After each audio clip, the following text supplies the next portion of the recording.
Welcome in. Today, lessons learned from the end of my driveway. Just a thought. So I was having a garage sale and there were 3 pair of jeans out, size 8, size 10, size 12, and a woman asks me, "Do you have a size 14?" And I said, "I'm wearing them. Come back next year." Last weekend, our neighborhood's annual yard sale was advertised widely on social media and with signs on major roadways nearby. Now, we didn't have a lot to sell. Rob and I have given away almost anything we could find over the last year, as I proudly represent and give to declutter.diabetes.ca, which I'll be reminding you of in the days ahead. But a Saturday or so back, with just a few days' notice, and on the heels of Rob having done some massive organizing before Brooks folks came here to stay for a week, it seemed a great time to pass along some things that we might not be able to leave at a drop-off location or put in a diabetes.ca collection box. Like what? Things like a color laser printer that didn't work after we moved 5 years ago, but could with a bit of patience. It was free after all. We had 4 unused speaker stands, an almost new dog pen, things like that. So we put our stuff in the garage on Friday night, marked prices with painter's tape and a Sharpie, and went to bed. Well, of course, my mind was spinning. Why do you think I do sleep stories? I can't sleep. Why don't I have a long table? Would we be spending more than we earned if we ran out to buy one in the morning? You know, stuff like that.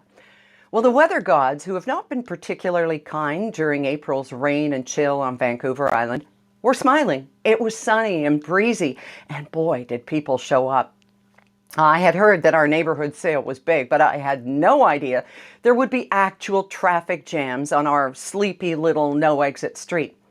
A short night was followed by the first sign that we didn't know what we were in for. At 8 a.m., Colin told us, "Oh, I've been watching all the people outside my room on the street." Okay, so the 9 a.m. start was just a suggestion. People were walking and driving by at 8 or earlier.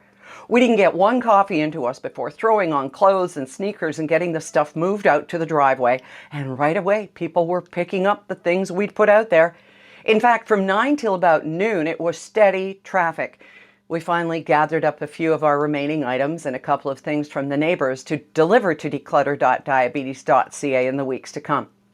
All in all, it was a few hours' work, not counting the sorting and shuffling that led up to it, and garnered us enough to make sure it was worth our while. We're already planning for next year. One woman even gave me a tip. She lives in the Tony, Victoria area neighborhood of Oak Bay. She puts her stuff out at 6:30 a.m.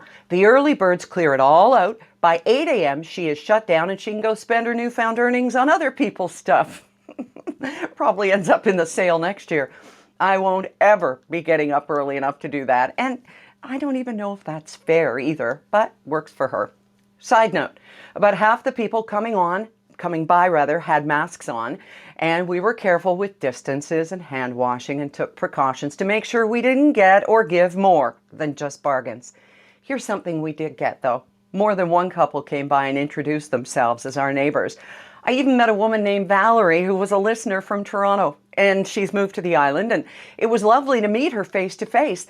When I asked her how she knew where I lived, she said she could tell from our views shared, like, the one behind me, and knew it was our area having a big sale. So she drove by, spotted me, and we connected in person. What a nice treat. I'm glad I did take a second to put on some makeup. Return of yard sales, spring, sunshine, reconnecting. I wish you all of this and more as we immerse ourselves in May. Have a great week, and I'll be back to talk to you on Thursday.